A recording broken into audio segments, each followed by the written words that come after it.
Oh, it's just a show of sound effects today.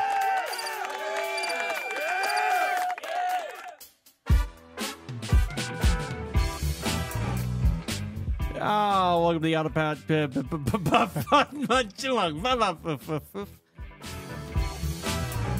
The Motorboat Podcast, Hey, I'm Speedo. where we don't discuss anything regarding motorboats on water.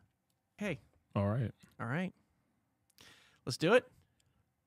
In 3. That was a question. Two. It was a Oh. let's do it. Yeah, let's do it. You sure? Let's make it happen. All right.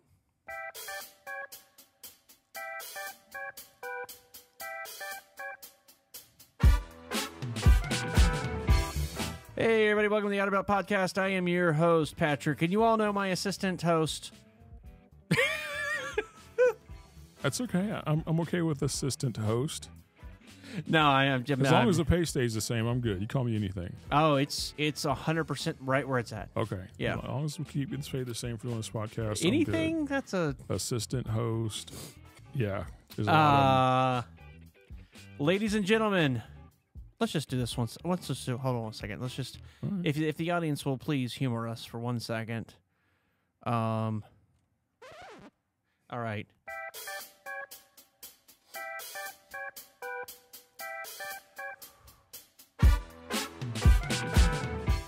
Hey, everybody, welcome to the Autobot Podcast. I'm your host, Patrick, and you all know my consigliere, Mr. the one and only amazing Chili. Hey, what's going on, everybody? And, of course, you all know our producer, Jer Bear. Hey, everyone. Oh, man, what a day it's been so far. If for those of you who don't know, we're recording on not our normal day, and I apparently don't know what I'm doing. It's got us all thrown off. It is completely, it's like the moon is out, the sun is out, Yeah. the stars are out, and All it's of 'em. noon, and it shouldn't be out. It's just been completely insane, but work schedules require us to pivot, and so we're pivoting. We're pivoting. Pivot. I don't get the reference. Friends. I don't watch those bad shows. I watch the better ones like Seinfeld. I didn't watch either one of them, so what's that make me? Horrible? What did you watch in Living Color? Yes. I can't say that, can I? No. You can say that, sure. Can I? Yeah, you can say that. Jim Carrey was on it. He was great. Jim Carrey was great. Fire Marshal Bill.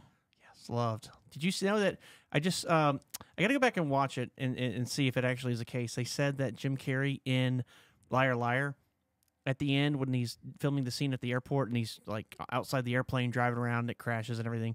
Not the plane, but his car does. Mm-hmm. And they have all the firefighters and everybody. For some reason, everybody gets off the plane in the middle of the runway, which I don't think would actually happen in real life, but sure. Apparently, he shows up as Fire Marshal Bill, and but it's like just a quick shot, Right. and you have to really. So I don't know if it's CGI'd in or if it's actual. I got to go back and watch it. But that'd be kind of cool if it actually is a real thing. That would be. But anyways, so how has your week so far been? Weekends? My week's been busy. How can it be busy? Oh my goodness. The pressure and stress to get these trucks turned. It has turned into full-blown Oh my goodness. Instapot pressure cooker. It truly has. It truly has. Yeah. But we're doing our best. We're getting them taken care of. It's just time. You can only give a shop so many trucks and expect them to have them done the same day. Like none. Occasionally, but we're at that point. Yeah, definitely at that point, and we are kind of bursting at the seams a little bit. I know this past Monday I went out to Bolt and took a truck out there, picked one up, brought it back, and only because there was nobody else to do it. It was just so stinking busy. Well, it's just been that busy, unfortunately. Yes. And we can only the shops don't work exclusively for us. So That they're is working in unfortunate. our trucks as well as other customer trucks, and it Yeah. just takes time. Monday, I think the timing worked out perfectly for you to go to Bolt on Monday. I agree. That you were able to had the free time to run up there and take care of that for us. I agree. And I actually had something planned, an appointment planned for that day, and it got canceled. But thankfully, I was able to find out first thing in the morning, and I was able to reach out to Bolt, and they were actually finished with the truck and had not alerted us. So I was able. I take that back. They were not finished with it. They were finishing it up. They had like one thing left to do, which they were almost done with, and It's a 3-hour drive About roughly that, from here yeah. to there. So plenty of time for them to get it all taken care of and buttoned up. So I was very fortunate to be able to make that swap. And that's always an interesting ride, especially when you do a swap like that, because it's 3 hours up. You spend a couple minutes at Bolt, and then you come right back when you're Right. swapping trucks. And so it's 3 hours back. So it's a 6.5 hour turn, which makes for it's a pretty long day. It is. Yeah. And you got pre-trips on top of that. Right. You got to do on both vehicles, and of course you log everything still. Sure. So it does make for an interesting day. And the weather didn't help. The weather did not help you Monday. It was not bad getting out there, but on the way back, I was on the phone with you actually Yes. when that storm hit, and it was like I thought I was hearing static on the phone. yeah, with my Bluetooth, I was just unbelievable how loud Yeah. the rain was. With noise canceling Bluetooth, it was still just It was still coming through. it was pelting, but no hail damage, thankfully. Yeah. And the periods of rain were kind of coming in waves, so it wasn't like consistently raining the entire drive.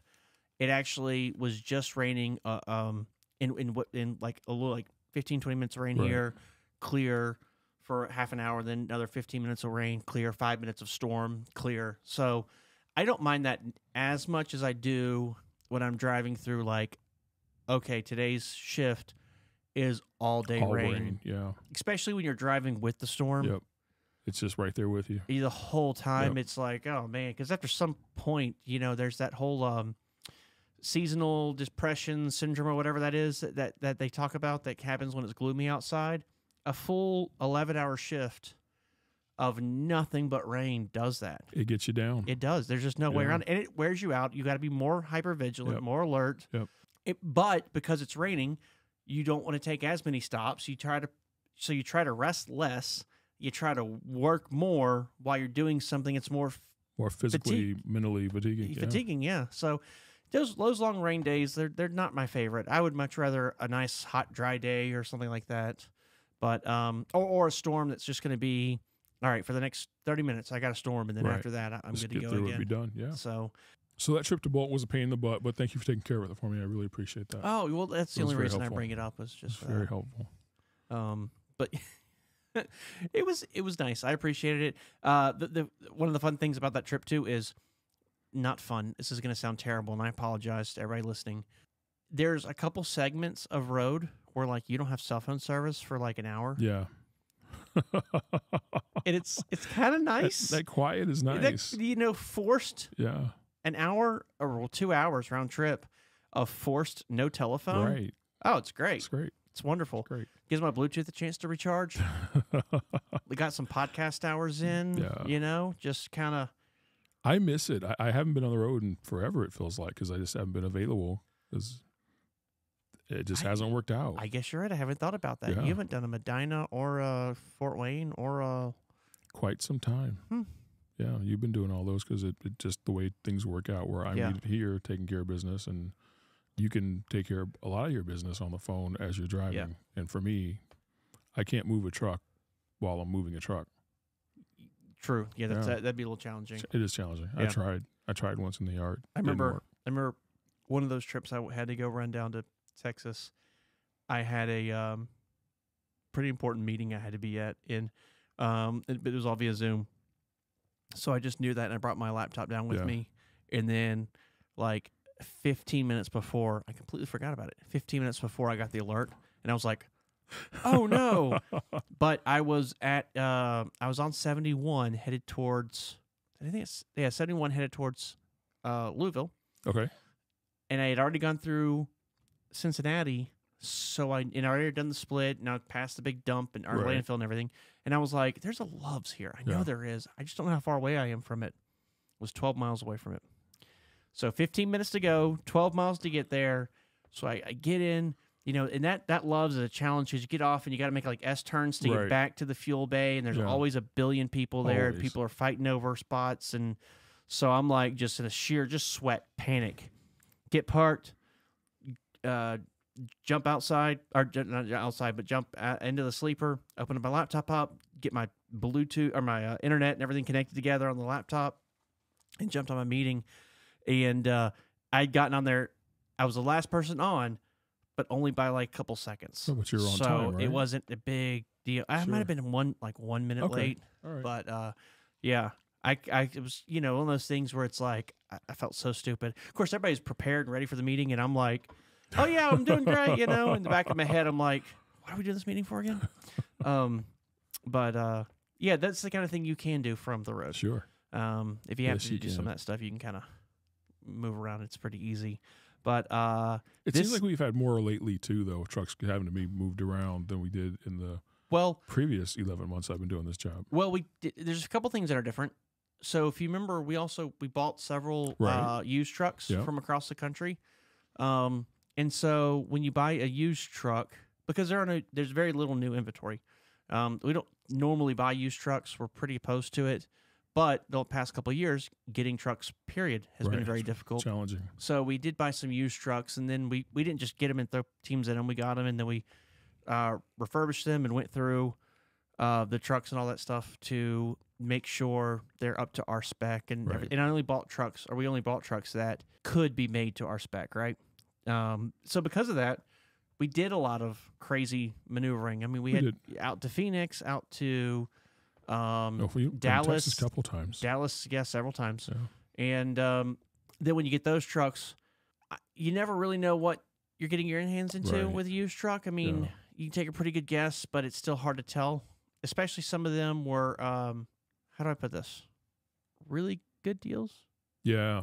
You gotta wonder why there's such a good deal. Yeah. So if you're a first-time truck buyer and you buy something like that, it could be a problem because you don't know. If you don't know what you're getting yourself into, then you could find yourself in a world of hurt.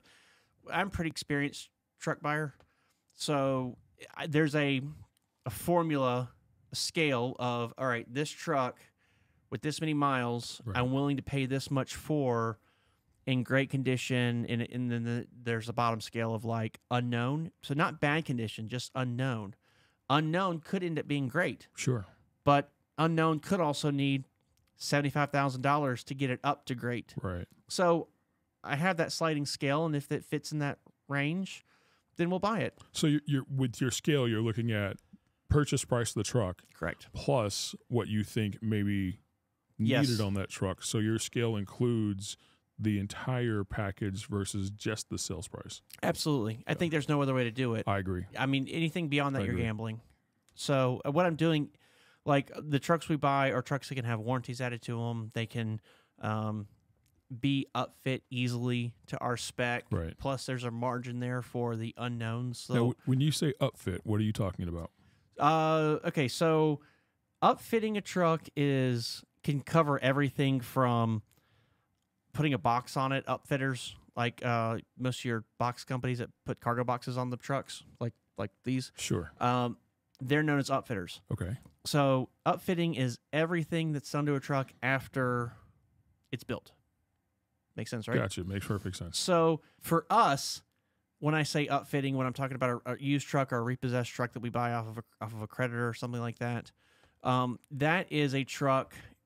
That is all the stuff we're going to do additionally to the truck over and beyond to get it set up to our specifications. Gotcha. So like all of our trucks have roof-mounted air conditioners. That's rare. A lot don't. So a lot of the trucks we buy, we have to add rooftop air conditioners to them. A lot of them don't have the diesel-fired heaters. We have to add that. A lot of them don't have in-motion satellite. We have to add that. I mean, on the M2s, we put those nice fairings on them. Most people don't buy those. So we have to add them. Exactly. Lift gates. A lot of people don't put lift gates on dry vans. We do. We want the maximum amount of revenue a truck can produce, and so we add all that stuff to it to get it in line with the rest of our trucks so that, we can sit back today and say, I don't necessarily know what brand, model, make, your truck you're going to get into, but I do know it's going to have a rooftop air conditioner. I know it's going to have at least a 6,000 watt generator. I know it's going to have water heater. I know it's going to have a full RV size refrigerator. I know it's going to have a bed that folds up into a dinette set. I know it's going to have television, in-motion satellite. I know we're going to have, I think I said that twice. I know it's going to be an automated manual transmission, which is an automatic transmission. It's just the fancy way they say it. Right. I know it's going to have a Class 8 engine, usually a DD13. which is a 1,000,000-mile engine, so you're not down for constant breakdowns. I know that it's going to be within a warranty period. I know that it's going to have a lift gate. I know the boxes are going to be at least 20 foot long. Like, all those little things that we can say to people that we know for a fact this is what you're going to get. Sure.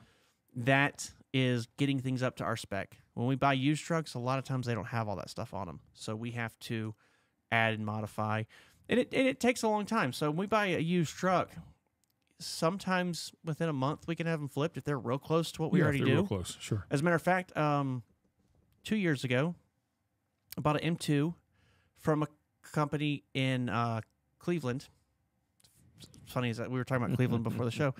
That truck, I was buying a different truck from that company. We go up there. They have this truck on the lot, and I was like, what are y'all doing with that? Right.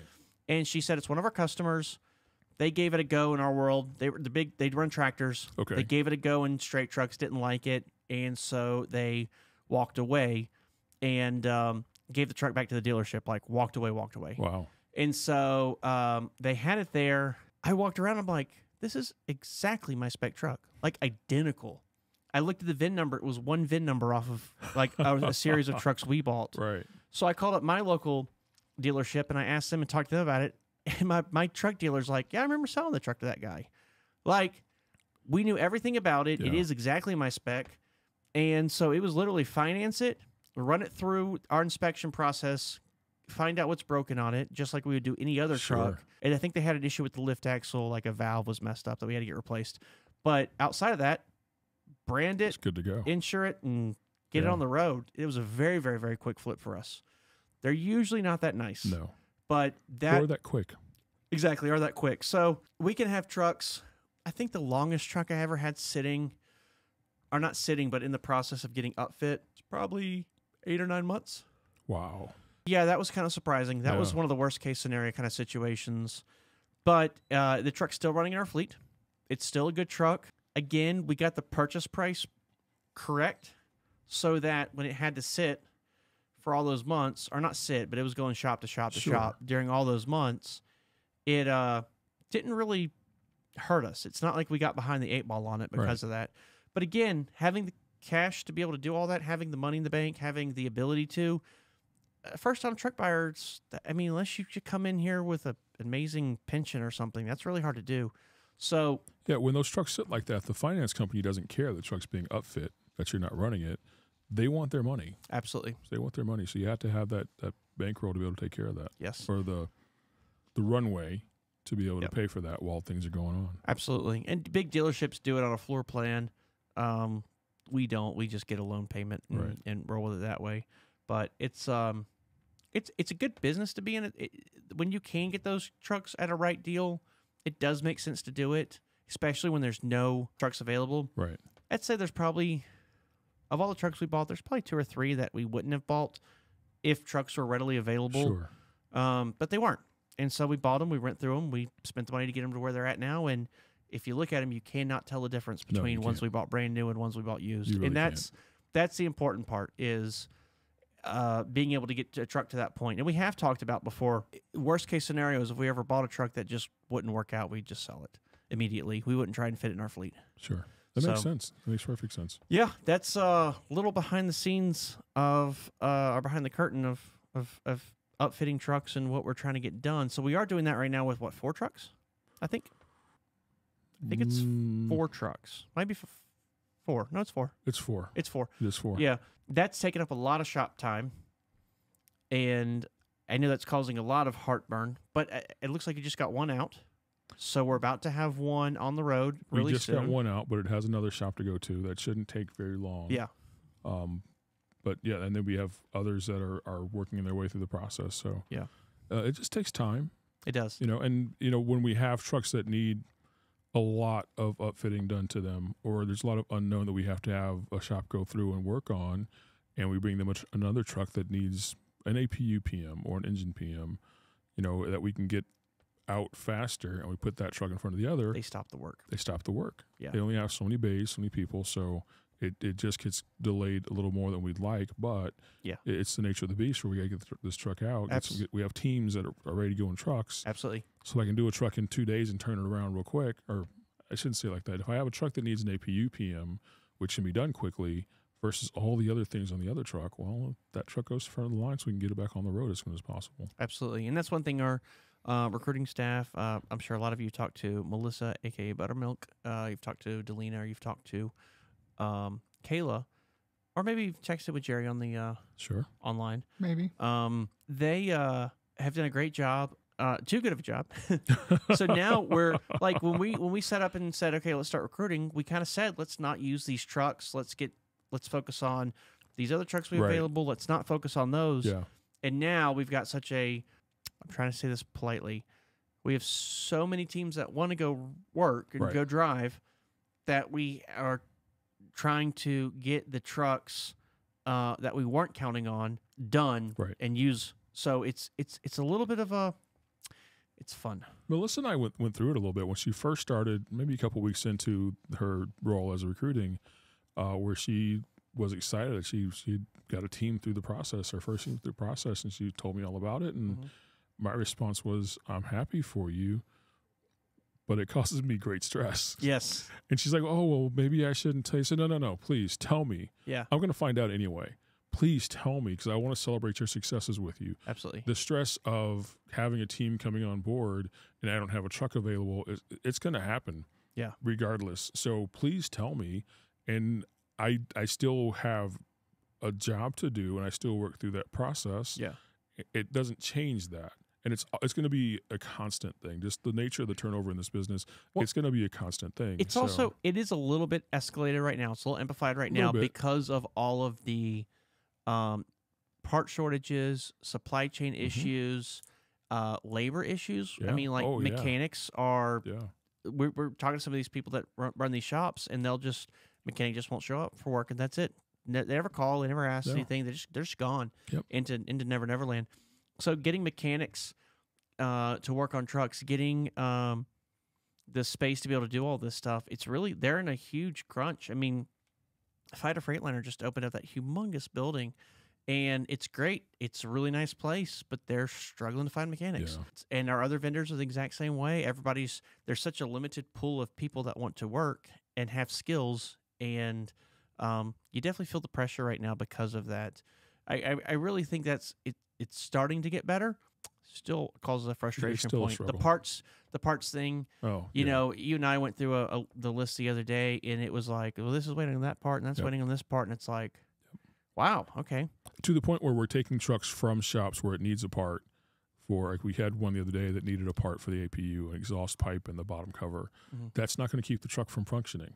So that's when the truck said you took the APU. Actually, you took that truck to Bolt on Monday. Yes. Because it doesn't need a APU while it's up there getting the work done up there. Absolutely. And when you say it's functional, the truck still works without it. We would never put a team in that. No, but of course through not. The process of getting it prepped and ready to go, we can. So instead of having that truck sitting over at one shop for a week, 2 weeks, a month with nothing being done to it. Because we're waiting on parts. Because we're waiting on parts. Yeah. Let's move it. Again, the truck is functional. The truck is safe to drive. Yes. It works. So let's move that truck to a different shop where they can work on it. They don't need that part to do the work they're going to do. And then at least it's getting done. We're having work done on it. Yeah. It has to come back after that and sit for a month, unfortunately, because the parts are we're waiting on parts still. At least once those parts get in, it'd be good to go. Everything else is done. Yeah. We're not then taking the truck and go. Everything else is done. The truck's good to go. So that's been kind of my juggle here lately is things like that where I know they're waiting on parts and need something else. Well, let's get them there. Well, I definitely think the more you do it, the better you get at juggling. So I think part of that, you've been doing it 11 months, you said? It'll be a year here in a couple of days. Wow. Yeah. We should celebrate that somehow. We should celebrate that somehow. We'll figure it out. Well, you go to a house. What's that? A house in Marysville, I know that's special to all of us. We should go hang out there. We should go there. I agree. But it's no, I think that combination of just more experience and also that getting these 4 additional units are really causing a lot more strife than we thought they were. Not that they're bad units. They're actually, like the one that came out today is a great unit. Yeah. It's just backorder parts and stuff is taking us longer than we thought it would. Yep. I think it's going to be really good once that's out. I think it's really going to free up a lot. Because your typical shop, we're running it in and it's like, hey, we need this inspection done, needs a new belt. this alternator's not working, stuff like that. We're bringing them stuff right now that one of the trucks was literally, I need you to take the generator completely off, uninstall everything about it, and reinstall a totally different brand, totally different model, totally different style generator. Like, that's not a quick turn. It's not a quick turn. It's not. That's chewing up a week and a half at a bay. Yep. And it's a specialist job, too. It's not your typical diesel mechanic that's doing that work. Correct. It's someone who understands the electrical components of that. Yeah. So it's a whole different animal. Yeah. So we are... And then they're also snaking wires. I'm sorry, I didn't mean to cut you off there.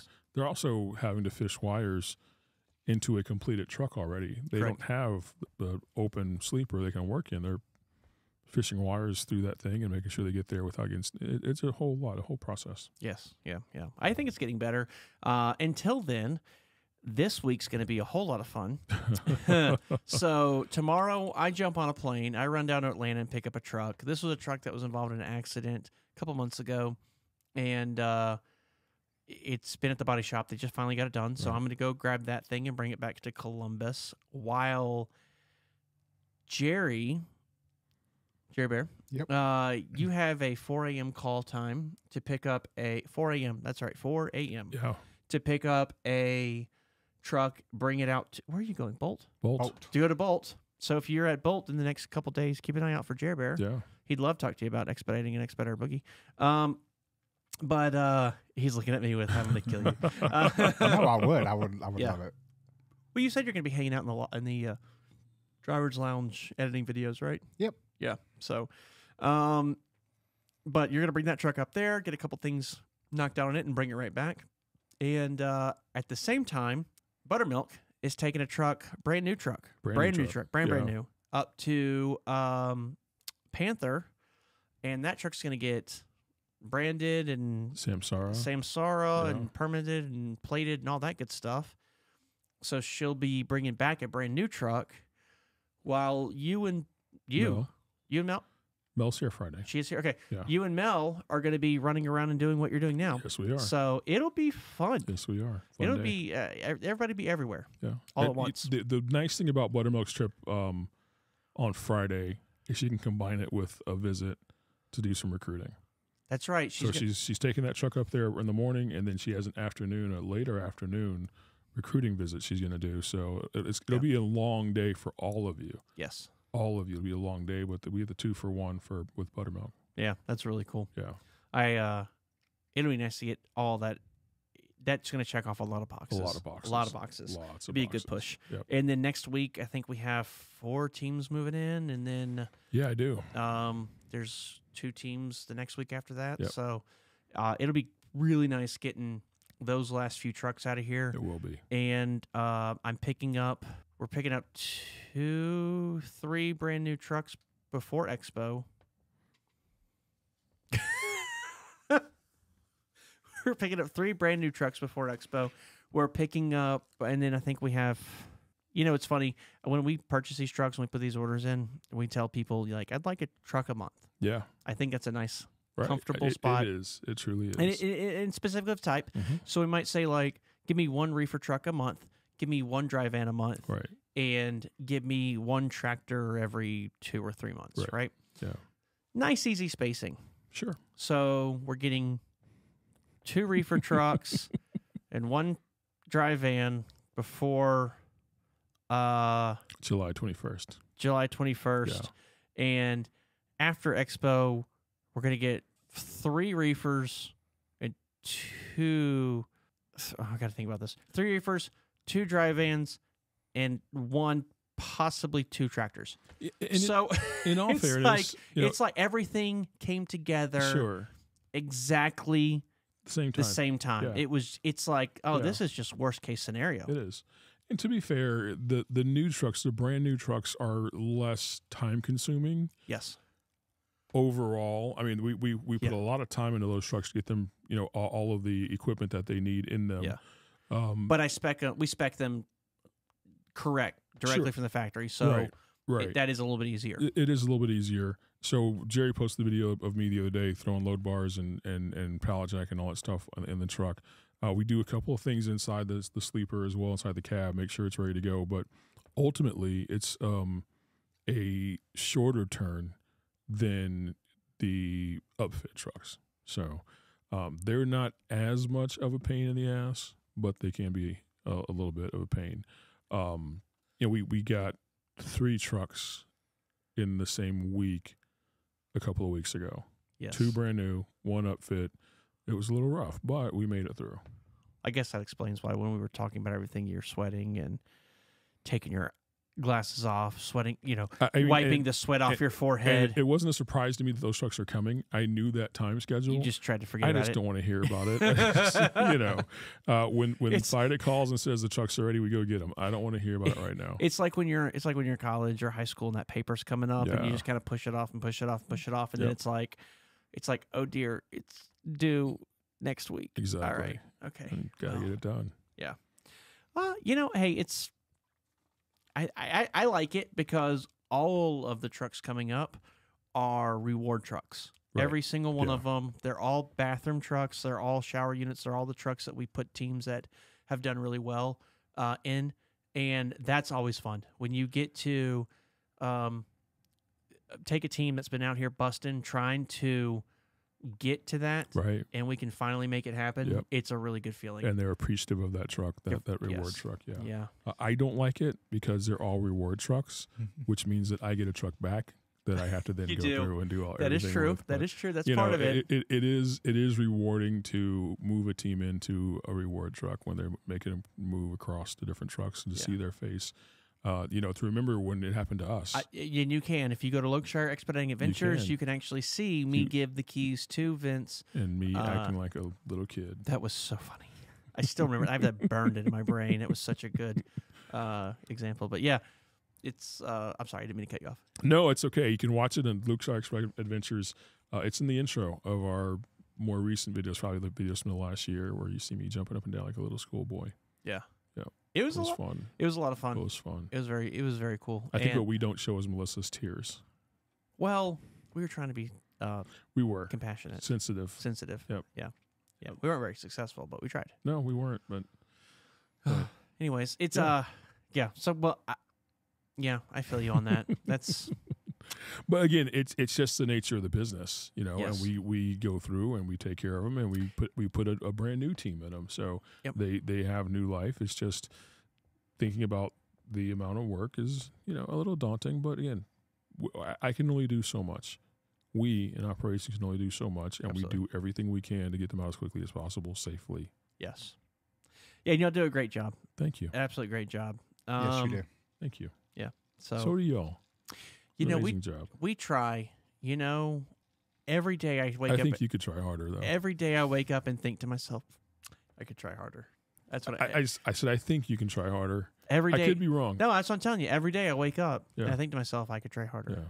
And that's it. That's where it ends. And then I call Jerry and ask him what he's doing. Yeah, Mel and I finish our day, and I say, tomorrow we'll do better.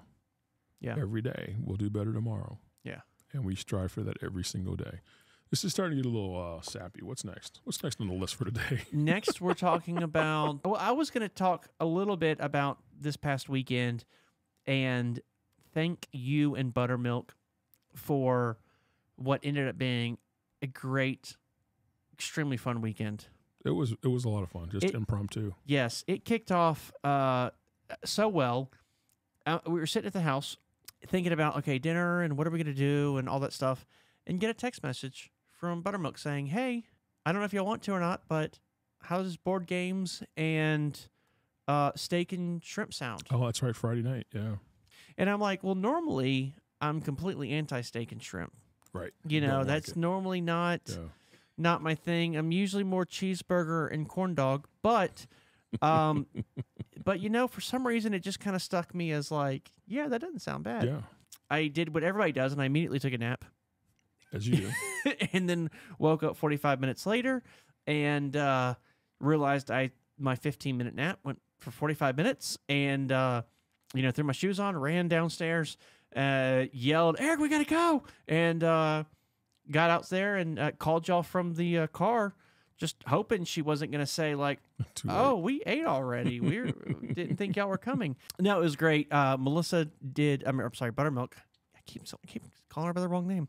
Buttermilk did make, it was a great spread. And it was, okay, So I thought, little steak, little shrimp. Right. That would be maybe she might have a salad or something. Sure. Maybe something. I don't know. I get there. She has 2 New York strips, and she's like, "Oh, I only have 2 New York strips. We're gonna save them." She has 2 24-ounce New York strips, and all. How did she? Were they grilled or pan seared or baked or what was that? They were cast iron skillet. They were stinking delicious. They were. They really were. And then she had the finishing salts, Yep. which I didn't know. You only put a little bit on. I massacred one piece with the finishing salt. It was like it was like eating. It was like eating a salt lick. It was like, woo! I messed up. I want to eat what the cows eat. Exactly. It was brutal for a second, but then the other pieces I learned my lesson and was able to sprinkle, and it was much better. Yeah. But so we had New York strip. Medium rare, cut in strips, or like the actual pieces. Right. So it wasn't, we didn't have steak knives, didn't have to worry about any of that stuff. And she sauteed shrimp in Cowboy Troy's world famous spices, seasoning blend known as Happy Half Acre. Happy I drew Half a complete Acre. blank. I used this today on the pork chops and just drew a complete blank. Yes. So Happy Half Acre? Yes. Oh, so good. Yeah. It was so good. And it, because it's just the 4 of us, she made 6.5 pounds of them. Of course. And then she made 18 deviled eggs. Yep. Because everybody needs 5, 6, I don't know, tons. More eggs than you could eat. Although we did eat every single one. We did eat every single one. And then there was a big old bowl of fruit. Yep. Olives. Olives. She did olives. Like an olive spread. Right. There were like 4 different kind of olives. 4 different kind of olives. There were basic olives, and then she took the basic olives she took some of the basic olives and marinated them in balsamic vinaigrette with something. They were so good. There were none of those left. I'll tell you that much. None of those. And they really made the basic olives seem basic. And then we had Kalamata. Was that the other one? Kalamata. Yes. And no, it was 2 different green ones.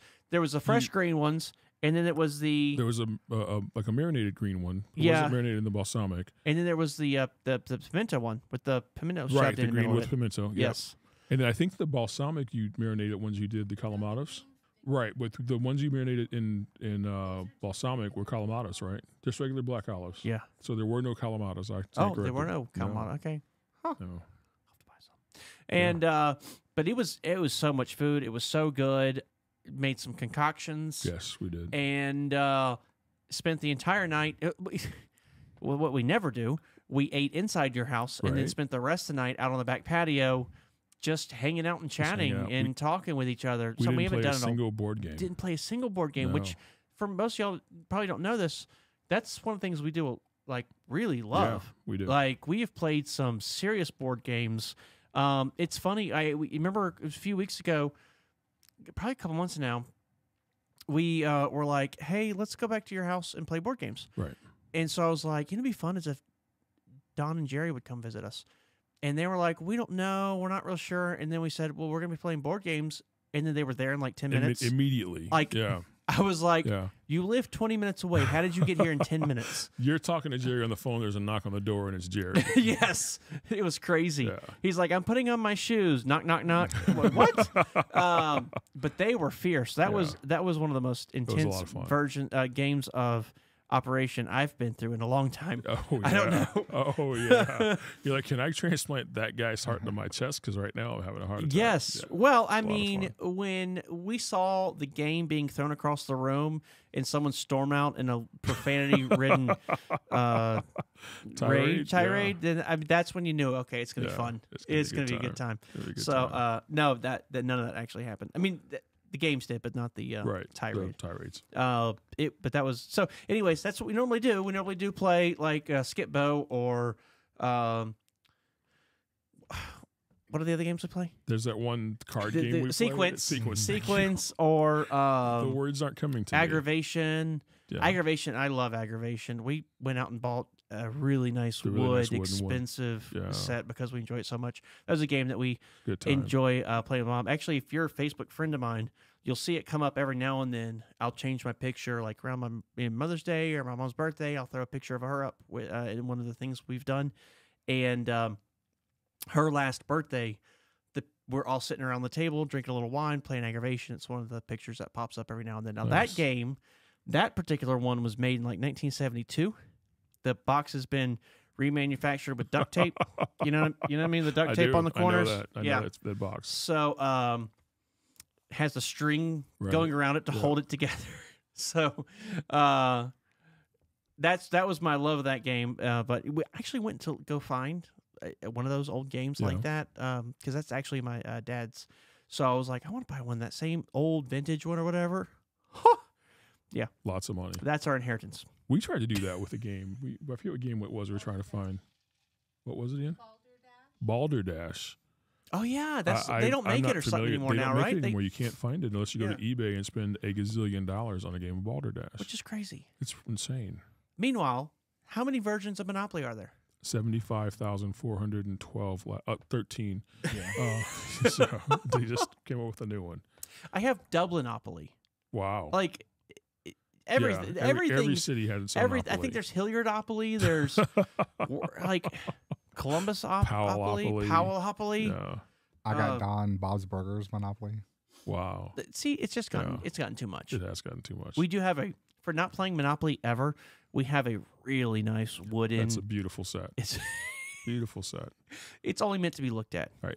It's a work of art. You put it behind a glass case and just look at it. It is. What a waste of money. Anyway, so we just hung out at your place, did nothing, but just enjoyed each other's company on the back patio. And then the next day you called me. There was a store that had some things we were looking for, and so you were like, "Hey, I know you've been looking for this. They have it. Come grab it." Yep. So I grabbed Eric. We ran over to the store, and then once I didn't even really. I just threw clothes on. I wasn't really. It was an impromptu trip for I us, just didn't really care to do anything or whatever. So I wasn't really dressed all nice or whatever. And we're leaving the store, and I was like, "Hey, do y'all want to meet up and hang out or whatever for a few minutes?" I think I got one for you too. You did. You wanted to, hand it off to me. So I was going to hand it off to you, and they Buttermilk was like, "Or we could go have brunch." No, I think actually she said breakfast at 1 p.m. It was a Saturday. She had just woken up a couple hours earlier. And I'm like, 1 p.m.'s a little late for breakfast for me. And then so I said lunch, and you were like, "How about brunch?" And I'm like, "All right, I'm on board for that." There we go. So we ran downtown, had brunch together. Melissa Buttermilk scared the dog out of me when we got to the parking garage, because the downtown area you gotta park in a parking garage. There is that one surface lot, but it's always full. Yeah, it's always full. I don't even try anymore. So I'm coming out of the car, lock the doors, and then I'm walking around, and we're in the Jeep. It's up high, so I can't really see around it. And I come around, and there's Buttermilk, and she's like, "Hey," and I'm like, "Oh my gosh!" Like, my soul came out of my body for a few seconds and bounced back in. It terrified me so much. Yeah, I went to the Pearl. If you're ever in Columbus, you're looking for a good place to go for brunch or lunch or dinner. The Pearl's a place. The Pearl is it's a really good restaurant. Yeah. They got one of the few places you can get really good oysters on the half shell over here. They also do some really good charboiled oysters too. They do. But hung out there again. We're just gonna meet for brunch. That's it. And then we were like, well, let's walk around. Let's go for a walk. Yeah. And we had beautiful day for it. We had eaten way too much. We had. Oh, I was in pain. Yeah. I was in so much pain walking around. And so I needed the walk. Walked around for probably half an hour. Buttermilk went and played in the fountain. She did go play in the fountain. That was hysterical. That was hilarious. Ended up going to the market. North Market's a thing in Columbus. I don't know. It's like it's a grocery store circa 1820. Okay. So back in those really old times, I was going to make a joke there, but I'm like... Back in my day? Well, there was... Yeah, picture it. 1870, Sicily. So like they'd have a big, huge market, big building, and everybody, because they didn't have like a Kroger or Albertsons or Walmart or anything like that. You know, you just had your one trade. And, you had your specialty. And you would bring that to market. And so you would show up, you'd rent a booth, and say you were a dairy farmer, you had milk and cheese and butter. And that's what you sold. And then right next to you was someone who sold tomatoes. And across the way from them, someone sold lettuce. And down a couple things were some kind of meats. Like he's a beef farmer. Then you go next door to the cattle farm, or the pork. Or then you go to the chicken. Like everything was completely broken up. Most of these markets across the nation, these were only in cities. You wouldn't have this in real life. No. But most of these have been demolished all across the nation. There's very few of them left. And Columbus happens to have one. So they kind of keep that same tradition alive. They have a meat market there. They have several places to get produce. They have a cheese place that's heaven. I love the cheese place. And then they have some like restaurants, and there's like a nice uppity wine and craft beer place. And here's a place to get like little desserts. Here's a place to get chocolates. Like, so they keep the spirit of alive, but it is a little not what it used to be. No, it's not. It's a little more specialized and almost more high end. Yes, I would definitely say it's gone more towards the high end side. A little bougie. But it's a cool place to go, and you can hang out and, you know, pay $3 for a chocolate truffle and walk over to another booth and, you know, get a can of soda pop for $1.50 or whatever. $25 a pound for a USDA choice ribeye steak. That seems high. I thought it was very high. Is that more like prime pricing? It is more like prime pricing. Notice we just kept walking. We didn't stop at that place. Yes. But I looked at, I tried to look, but it was, anyways. So, they have a place there that makes noodles. Not noodles. Is it ravioli? Pasta. Pasta, They do all pasta. kinds of pasta there. Yeah. So they don't, you don't go there and get like an Alfredo, like pasta and take it home. Like they have pasta in a cooler. Ready to cook. So you get it. You bring it home, you boil it, you make your own sauce, you make your own protein if you want that. Right. And so yeah, it's a neat place. Like they do have some really cool little specialty places like that. Oh, there's the olive oil place too. They've got like 50 different styles of olive oil. Yes. And you can go through and taste them if you want to. Oh, yeah. I love that one.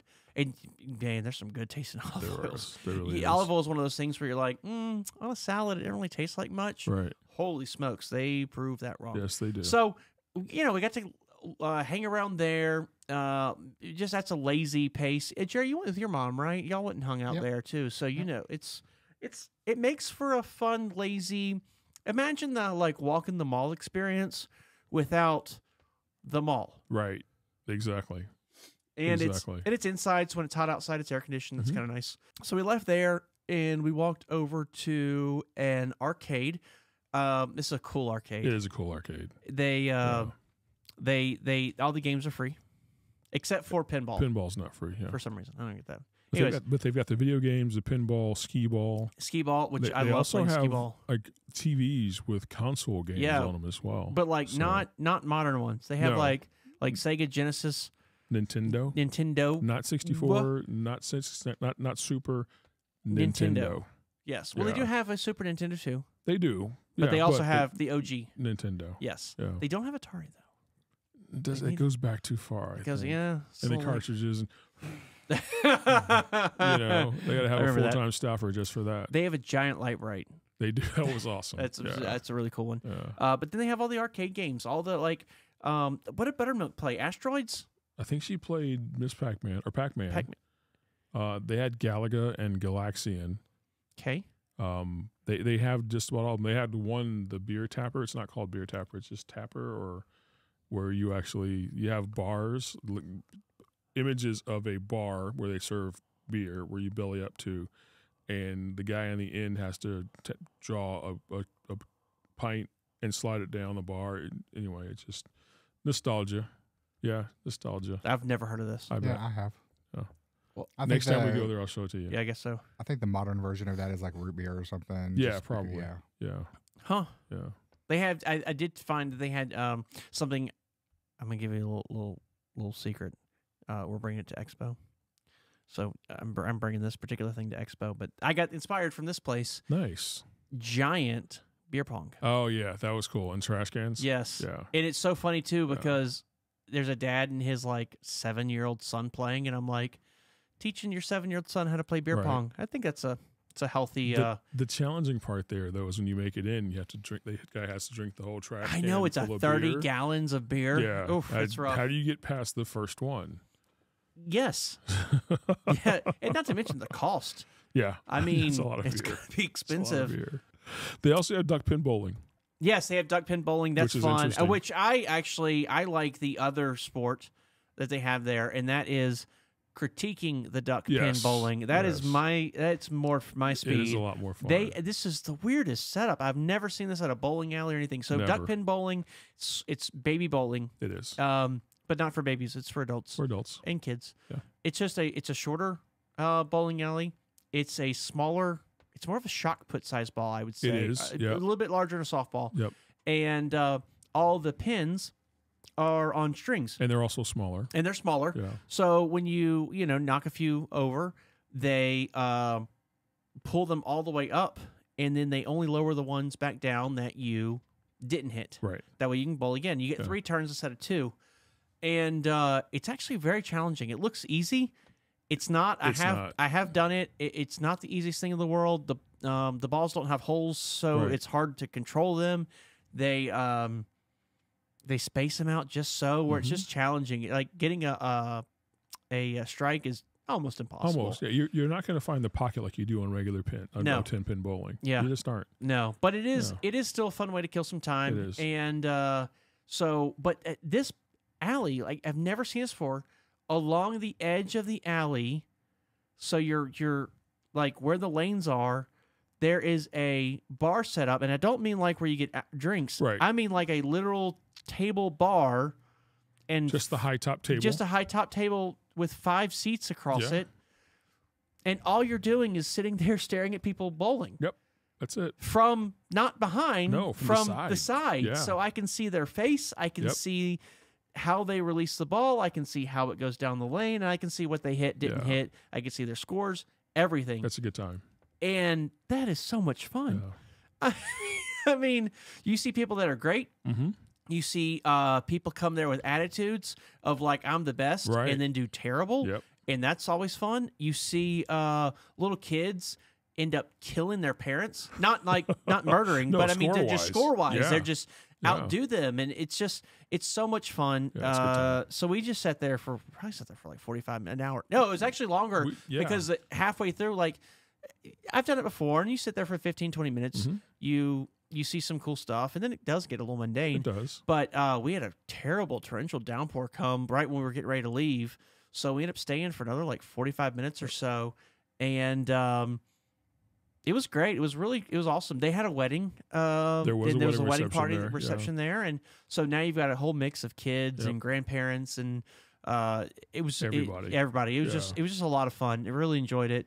And the cake was good. But that's neither here nor there. Yeah, it was good. It was a good time. I did actually get away with Buttermilk for a little bit. Her and I played pinball together. Had to go actually like find cash, which I don't ever keep on me. Go over to a coin machine and get quarters and stuff. But that ended up being a lot of fun. It was a good time. I used to play pinball on Windows back in the day. Real pinball is totally different. Completely different. Completely different. Real. So much harder. Real balls. So much. Real flippers. Yes. Real bump action. Yeah. Yeah. It's crazy. Yeah. While you guys did that, Eric and I went and sat on some of the comfy chairs they have. Because they have nice leather couches and seating areas. And I took a nap. I believe it. I believe it. That food coma was. I was fighting the food coma the whole time. This was like 3 hours after food. I know. I was like, I'm taking a nap. He needs a little pick me up or bring me down or whatever. Something. But no, it ended up being a wonderful weekend. Went to Jenny's Ice Cream. Jenny's Ice Cream has brown sugar cinnamon Pop-Tart flavored ice cream.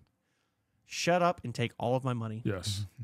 Right now. Like, it was so good. Like, when I was a kid growing up, brown sugar cinnamon Pop-Tarts were a staple at my house. Mom hated them, but Dad liked them. I loved them. Yep. And I'm telling you, we had them all the time at the house. It was great. So when I had, and I haven't had them in years. So when I had this ice cream, I was like, the rush of nostalgia combined with the fact that it's really good. Yeah. It was amazing. I ended up getting a bowl with a few different flavors because they scoop them, but they're small scoops. They're not like the big Baskin Robbins scoops. So you can get like 3 scoops, or probably 2 scoops of Baskin Robbins, would you say, roughly? Yeah, I would. Yeah. They're pretty small scoops. Yeah, so I usually get 3 scoops. I get 3 different flavors.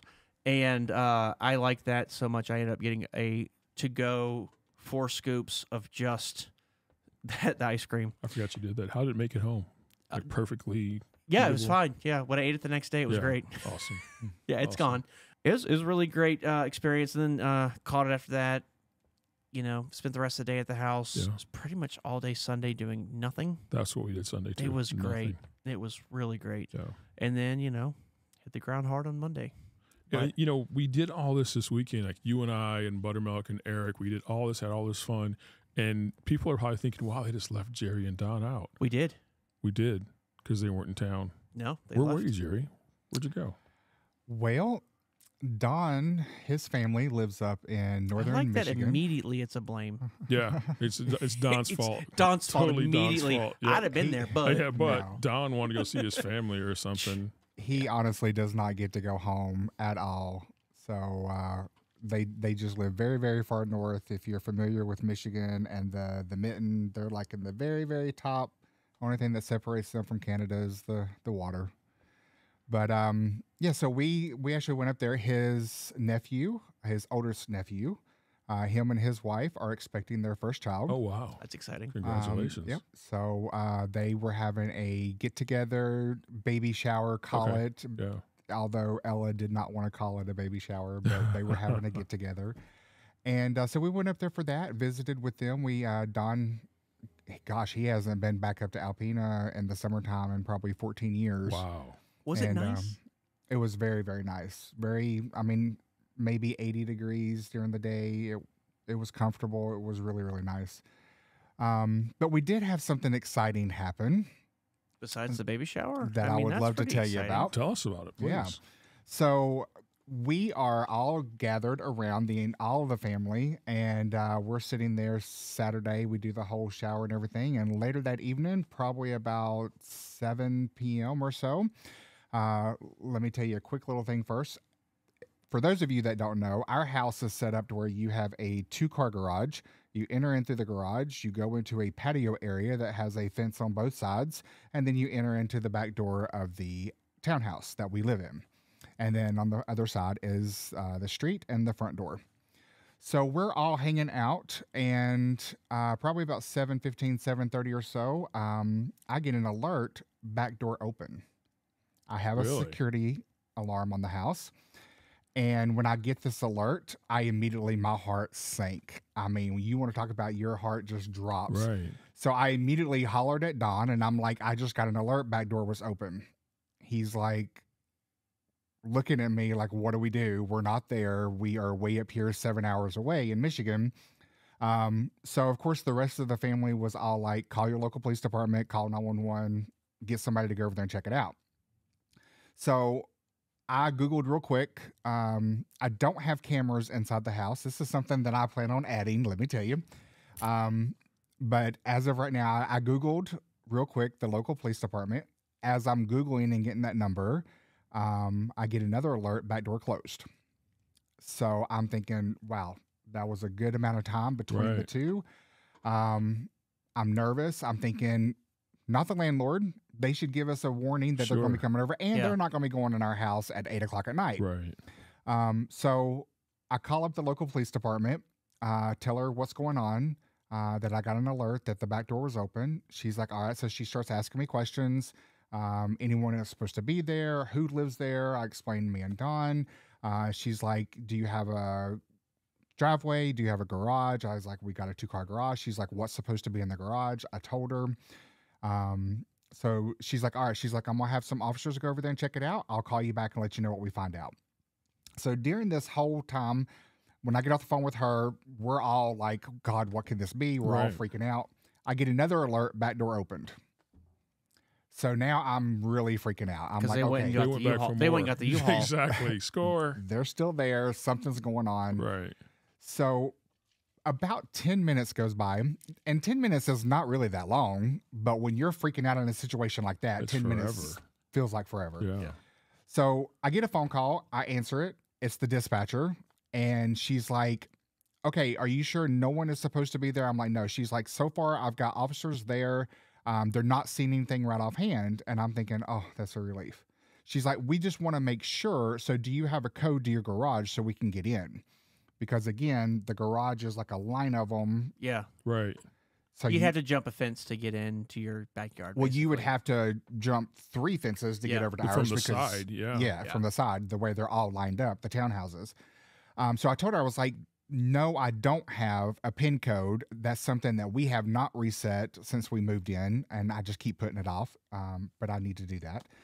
And so she's like, okay. She's like, so we're going to figure out what we can do. We're going to see if we can secure the everything, and I'll call you back. Well, right when she says that, I got another alert, back door closed.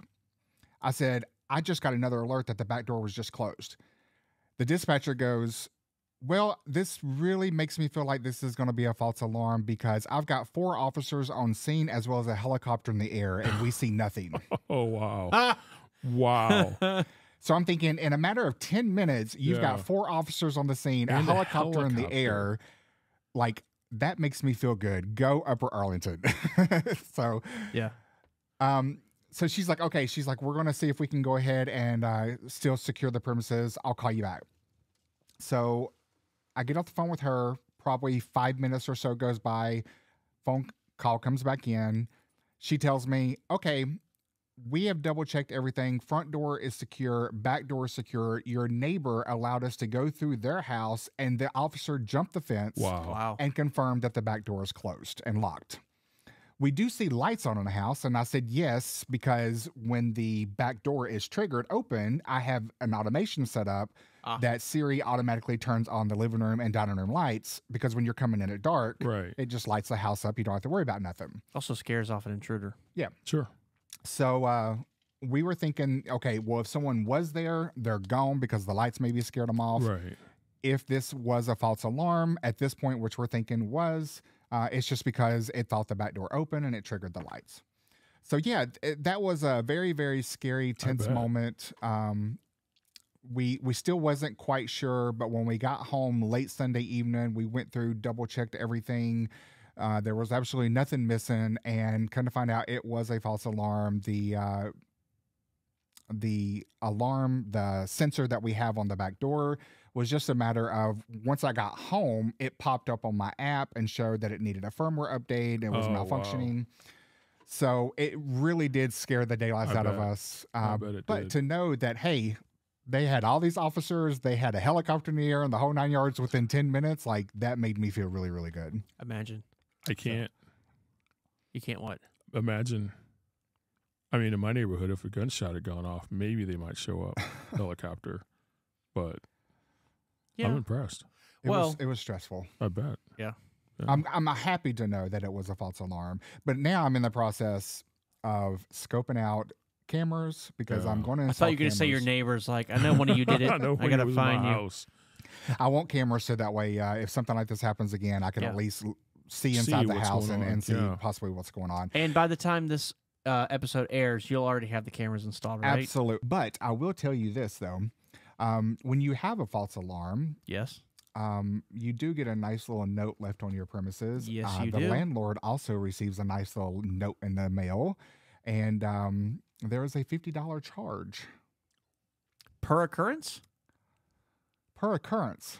So, you need help. You call the police. Yeah, and they charge you. I'm like, isn't that what my taxes do? No. No, it's not. Yeah. So when Eric and I were in Louisiana and we were driving on the road, we did have a situation where someone false alarm into the house allegedly, and so they did show up and everything's fine. My mom and dad ended up driving over there and checking things out as well. Everything was fine. Nobody broke in, and they said that we had an unregistered alarm. I didn't know I had to register it with the city police. And they waived the fine, as long as I would register it immediately. So I did.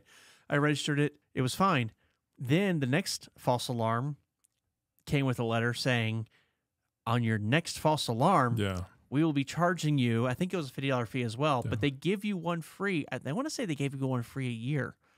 Like every year you had a new one that you get one free false alarm, and after that you got to pay for them. So then when the alarm went off again, I was like, we got to get a new alarm. The police called me back and said, oh yeah, they got in through your back door. And I was like, oh no. I had a sliding glass door on my back side of my house, and nothing was missing. They think someone jumped the fence, saw a sliding glass door, took a brick to it. As soon as the alarm went off, they probably turned and bailed. But I still had to replace the freaking sliding glass door. Yeah. So that was annoying. Yeah, big fan of alarms. I like them. I think they, it's like anything electrical. They're going to fail you at some point, but they do help out quite a bit. I'm glad it was nothing. I'm glad it was a false alarm. Glad you got to pay $50. That'll teach you to waste the police's time. But the helicopter fuel alone. Let's just talk about that. Yeah, I know everybody in Alpena was saying the same thing. Like, so Don's niece and his nephew, they live in the UP, and they both were like, oh my God, like if we called and asked them to go check our house, like it's so far out in the middle of nowhere, it would take them 2 hours just to even get there from the police department. So the fact that they had all of that in 10 minutes, like that made me feel good. Yeah, I agree. Yeah, I agree. That's awesome. Well, yeah, that's really cool. That's really cool. I don't know how long it would take to get here. We should test that. Yeah, right now. Let's do it. Someone call the cops. We are getting a little long-winded. We have to fulfill certain contractual obligations according to our sponsor. And one of those contractual obligations... Can I talk about a news story? I know you're trying to get done. There's a news story I want to talk about real quick, if that's okay. I don't know if you guys saw this, but this morning in Charlotte, North Carolina... I did see that. A Delta Airlines airplane landed successfully and safely with no injuries without its front nose gear. I didn't see it. You didn't see that? What? Yeah, it happened this morning. Yes. Wow. No injuries. No injuries. People were saying that were on the plane were like, it was a perfectly smooth plane. We didn't even realize we had an issue until it tilted a little. And they stopped, obviously, on the runway and did the evacuation thing. Like, they were like, it was perfectly fine landing. Yeah, they got to do the slides and everything. So I just wanted to share that with you. I didn't know if you guys had seen it or not. If I'm not mistaken, that was flight DL 1092, and that was a Boeing 717. That's an old airplane. It's an old airplane. Wow. It's a workhorse airplane. Yeah. But enough about that. It'd be cool if you had a model of that. It would be. It would be. But today's airplane of the week, we have to get back on topic. Oh, yes. Sorry. Is a Delta Airlines Boeing 717. Wow, what a coincidence. What a coincidence. What a coincidence. Isn't that crazy? That is insane. It also doesn't have its nose landing gear down. No, it doesn't. It's actually... It's in the flying mode. In the flying mode, taking off, it looks like. It is. So... This is it's the last version of the DC-9, basically. We've all flown DC-9s back in the day. Well, some of us have. It's the old airplane. It's got two engines in the back of the plane, no engines on the wing. But I think the thing that's most noticeable that everybody recognizes is the fact that its seating arrangement is 2 on one side, 3 on the other. Yes. I'm sure we've all been in that plane that has 2 on one side, 3 on the other. That's a DC-9 variant. So DC-9s turn into MD-80s. When they get an upgrade, MD-80s turn to 85s, 85s turn into 90s, 90s turn to 95. But before a 90 was able to turn into a 95, MD, McDonnell Douglas, became Boeing. Boeing bought them. So when Boeing bought them, Boeing didn't want an MD-95 in their brand. Everything they have is a 7-something-7. So they made it the 717 and continued manufacturing them for quite a few years. They discontinued production of them early 2000s, maybe late 90s, something like that. Yeah. All of Deltas are like 98, 99 builds. And most of them actually came from AirTran. I don't know if you remember AirTran back in the day. AirTran, T-R-A-N, It sounds familiar, but I couldn't. They were a value airliner. Okay. Did a lot of like an Allegiant, Spirit, Southwest thing. Gotcha. So Southwest Airlines bought them. And they had their fleet was comprised of 737s, which Southwest flies, and a bunch of these 717s. And Southwest debated, because Southwest is exclusively 737s. They debated what to do with these planes, and Delta reached out and said, "Hey, not for nothing. If you want, we'll lease them from you." So technically, on paper, almost all of the 717s that Delta operates, they're paying Southwest Airlines for. It's just, I think it's ironic. I think so too. Yeah. But no, it's a great plane, super heavy duty. That's why the plane can land with no nose gear, and they're saying they should have it operating in a couple of weeks. Wow. If they can get parts. If they can get parts. Well, that's all. It's sheet metal. Don't call your local Freightliner dealership. No. That's all sheet metal. They're not using carbon fiber. But no, it's just some sheet metal repair, and they obviously have to fix why did the landing gear not work. Come out. But then it's going to be good to go. And they actually already have, like, Delta has certain ways they analyze the amount of damage done on something, and it's already been categorized as a repair and put back out in the fleet, whatever that code is.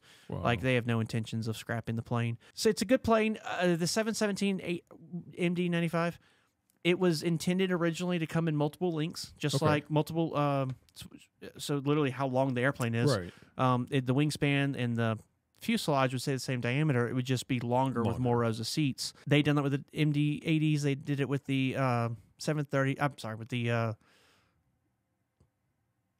747 DC-9s. DC-9s, yes. Gotcha. Okay. And so they were going to do it with these as well, and they just decided, you know what?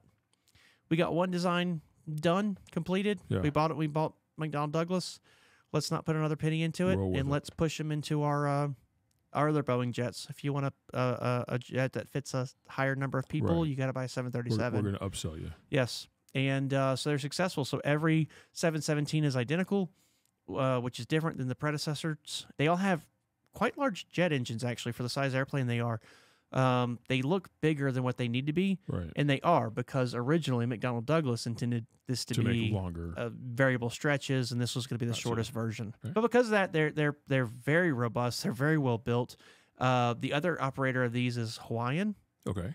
So Hawaiian operates these all across the islands. You know, that's a saltwater, heavy, all the worst conditions you would want for an airplane. That's what it is. And the 717s work great for them. And they actually, to get them serviced, Hawaii can't service them in Hawaii. Hawaiian Airlines can't. So they actually pull some seats out, install a bladder, which is literally just an inflatable gas tank bag. Okay. And they put it full of jet fuel, and they pipe it into the jet wings, and they fly it to Los Angeles, because it doesn't have enough range to make to Los Angeles. Right, it's without not the extra fuel. Yeah, it's not a long range plane.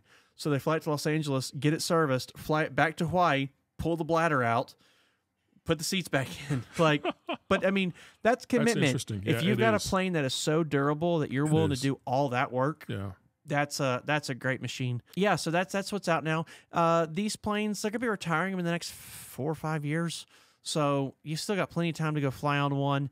They're very comfortable planes. They're the only airplane in Delta's fleet, mainline fleet, which means that Delta operates them, not Delta Connection, which is one of their regional networks. Right. It's the only mainline airplane that Delta has that does not have the seatback entertainment. So you don't get your screen. No TV. Which is kind of a bummer. But most of the flights they're running with these things are pretty short. So you throw a podcast on, like the Outer Belt perhaps, which you can get on all of your major podcast channels. Speaking of which, you can get it on all your major podcasting favorite apps. But did you see it was announced today that Stitcher is shutting down in August? Really? Oh, Stitcher's shutting down. Wow. Wow, that's huge. It's massive. Who are they? They're a podcasting company that also has they're a podcasting host. Okay.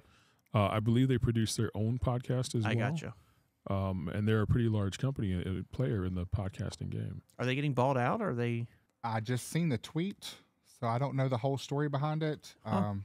So if you're getting your podcast from Stitcher, your Outer Belt podcast from Stitcher, might want to look for a different podcasting host. Absolutely. So it's actually owned by SiriusXM, and it says they will shut down Stitcher podcast app and subscription service amid a broader retreat for the once White Heights sector.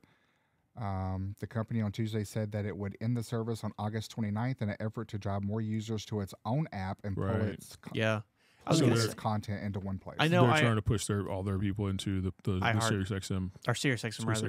Yeah. Yep. I do know that's a big, it's been a big push for them. Sure. To bring all that stuff internally. Look us up on Apple.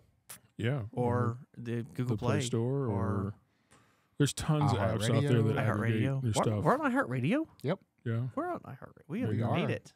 Amazon podcast. Amazon, we are on there. We're on Amazon? We are on all of them. Wow. And you can also use the third-party podcast apps. I use one called Overcast. Yep. Yeah. It's just an app that you can subscribe and that kind of thing. There's a bunch of those types of apps. You can find us within those apps if you like the interface better. So very cool. Yeah, lots of places to find us. Very cool. Leave us a review there if you don't mind. Absolutely, we'd appreciate that, and we thank you for sharing us with your friends and family, and all that sort of thing. But before we go, I do want to say real quickly, we are in the final days of the countdown for Expedite Expo 23.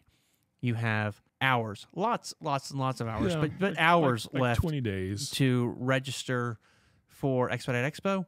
We encourage you to come out and see us. It's going to be a fun time. A lot of you already heard a lot on this podcast. We've talked about it. It is July 21st, 22nd, Fort Wayne, Indiana, at the Allen County War Memorial Coliseum. It was funny. The other day I was on Road Dogg, and they had me on for like 15 minutes just to talk about the Expedite Expo. I just rattled it off because I've said it so many times, and we've gone over it, and I am like, man, that just flows off the tongue.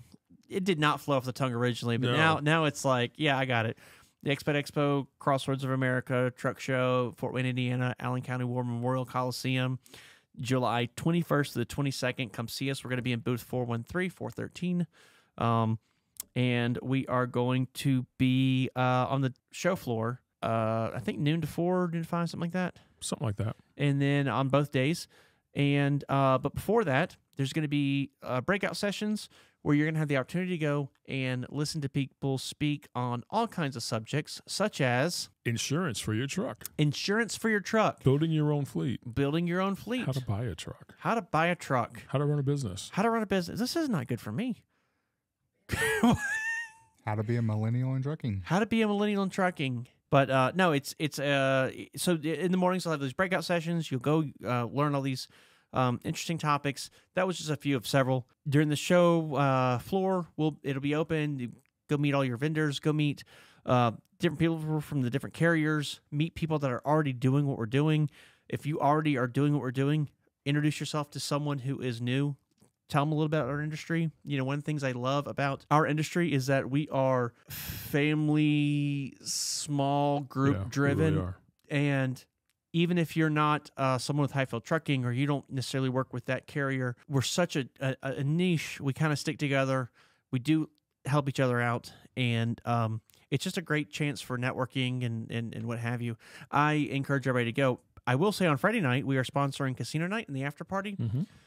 That's going to be a hoot, Nanny. It really is. And we encourage y'all to come out. Yeah. Throw down with us. They're going to bring out, Casino Night is exactly what it sounds like. They're going to bring out craps tables and poker tables and blackjack tables, roulette. I think we're talking about possibly bringing out some cornhole, bringing out some giant Jenga. You know, we're gonna have a band there. Yeah. Officially announced today, as a matter of fact. Which, if you're listening to this, you're probably going, "That came out 3 days ago." Right. Well, exactly. We recorded 3 days ago.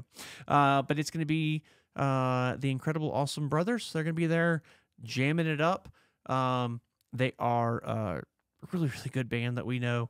And I think it's going to be a blast. Saturday night, weather permitting, we're going to be out in the parking lot and having our outdoor parking lot party. We're going to rally up the trucks, ring up the trucks, circle the trucks. Circle the wagons. Circle the wagons. Circle the wagons. We'll get the words right. And we build what's called a squaricle. Inside the squaricle, we're going to be able to, we're going to have some food, music playing, DJ going, cornhole. We're going to have giant beer pong, like I said before. Right. We're gonna have out the I'm working on I can't guarantee it, but I'm working on a volleyball net. Really? I thought we would do like beach ball, sand, volleyball. Right. Without the sand. Right. Yeah, and just asphalt. Yeah. So people, if you're gonna play that, don't fall. Don't dive. Don't dive. Yeah, we're not diving. No. Yeah, just have some dancing, have some mingling, eat some food, and just have a good old time hanging out with each other. The show will be over, so it'll be a time for everybody to kind of decompress, relax before hitting the road. Only thing you need to know about is go to expediteexpo.com, register. Registration online is free. And when you show up, if you're in a big rig, or truck, or an RV, it is $16 a day to park. But if you don't leave, you will not get recharged for the second day. So if you show up on Friday and you pay to park, you're good through Sunday morning. Nice. Sunday morning, they do kick everybody off property, Right. but you're good through that time. And then if you're in a car, it's $8 a day. However, I don't think you're going to be leaving your car there. No, probably not. So you're probably going to have to pay both days. Right. It's a great time. It's a lot of fun. Come out and see us. You know, we're going to have all the YouTube channels out there that you know and love are going to be there hanging out with us. We're going to be bringing all of our mentors out. They're going to come out and see everybody. So meet the people that we constantly brag about. You're going to have the opportunity to meet Eric and myself, the two owners of Hyfield Trucking.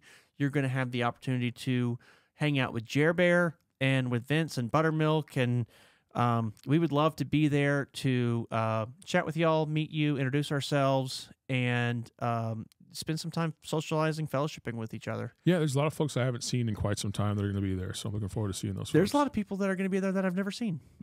Same here. Period. Yeah. It's a great show. I always enjoy it, and I am really looking forward to it. Looking forward to it. So yeah, please hit that thumbs up button, hit that subscribe button if you haven't already. Check us out at hyfieldtrucking.com if you are interested in joining the hashtag hyfieldfamily and everything that we do over here. You can contact us on there, chat live with a representative Monday through Friday from 8 to 5 p.m. Eastern time? Eastern time, thank you. Go ahead and fill out the contact form, and someone will reach back out to you just as soon as they can. Make sure you hit that subscribe button, guys. We are needing subscribers. A lot of you are listening but not subscribing, so it's free. Doesn't cost you anything, so just hit that little red subscribe button and get notified every time that we put out a new podcast or anything new on Hyfield Trucking YouTube. Yeah. Absolutely. And you've been doing some great content, some truck tours, Yeah. some Really good some stuff. stuff to build some excitement. Really Of good course, saw stuff. that video with Chili prepping that truck and such. So yes, we thank you for sharing the content you see. Remember, anytime you share our stuff, it may go out there to someone who needs to see it, who is looking for an alternate way to make money, and wants to see the country and get paid for it. And traveling is expensive. Why not get paid to do it? Paid to do it, yeah. Absolutely. So it's a great lifestyle. It really is. So thank you so much for hanging out with us again. We hope you enjoy the rest of your week. We will be with you next week. We need to plan our live. I don't know what day we're going to do our live on yet. We'll come back with you on that probably next week. But in the meantime, everybody stay safe, make good decisions. We'll see you next time. Don't leave money on the table. And keep those wheels a turning. Good night.